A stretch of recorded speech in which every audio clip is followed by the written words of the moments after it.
ಎತ್ತಿನ ಮೈ ತೊಳೆಯಲು ಹೋಗಿ ನೀರಿನಲ್ಲಿ ಮುಳುಗಿ ಯುವಕ ಸಾವು.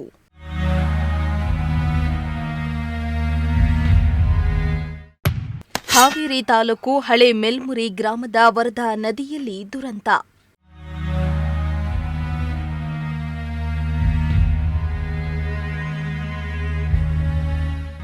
ಸಂಕ್ರಾಂತಿ ಹಬ್ಬದ ದಿನದಂದು ಎತ್ತಿನ ಮೈ ತೊಳೆಯಲು ಹೋಗಿದ್ದ 25 ವರ್ಷದ ಯುವಕ ಸಚಿನ್ ಬಸಪ್ಪ ಅಂಗಡಿ ನೀರಿನಲ್ಲಿ ಮುಳುಗಿ ಸಾವನ್ನಪ್ಪಿರುವ ಘಟನೆ ಗುರುವಾರ ಮಧ್ಯಾಹ್ನ ಹಾವೇರಿ ತಾಲೂಕಿನ ಹಳೆ ಮೆಲ್ಮುರಿ ಗ್ರಾಮದ ವರದಾ ನದಿಯಲ್ಲಿ ನಡೆದಿದೆ.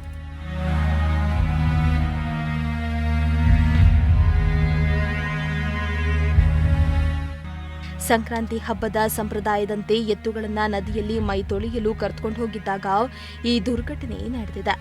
ವಿಷಯ ತಿಳಿದ ಕೂಡಲೇ ಅಗ್ನಿಶಾಮಕ ದಳ ಸಿಬ್ಬಂದಿ ಮತ್ತು ಸ್ಥಳೀಯರು ಸ್ಥಳಕ್ಕೆ ಧಾವಿಸಿ ಯುವಕನ ಮೃತದೇಹಕ್ಕಾಗಿ ತೀವ್ರ ಶೋಧವನ್ನ ನಡೆಸಿದ್ರು.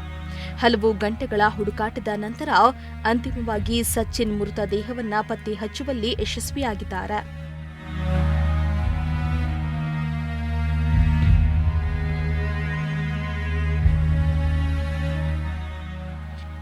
ಇನ್ನು ಮೃತದೇಹವನ್ನ ನದಿಯಿಂದ ಹೊರ ತೆಗೆಯುತ್ತಿದ್ದಂತೆ ಸಚಿನರ ಸಂಬಂಧಿಕರ ಆಕ್ರಂದನ ಮುಗಿಲು ಮುಟ್ಟಿತ್ತು. ಕುಟುಂಬಸ್ಥರ ದುಃಖ ಮನ ಕಲುಕುವಂತಿತ್ತು. ಯುವಕನ ಅಗಲಿಕೆ ಮರಣದಿಂದ ಕುಟುಂಬಸ್ಥರಲ್ಲಿ ಆತಂಕ ಉಂಟಾಗಿದೆ. ಈ ಘಟನೆಗೆ ಸಂಬಂಧಿಸಿದಂತೆ ಗುತ್ತಲ ಪೊಲೀಸ್ ಠಾಣೆ ವ್ಯಾಪ್ತಿಯಲ್ಲಿ ಪ್ರಕರಣ ದಾಖಲಾಗಿದೆ. Bureau report, Prajashakti TV, Haveri.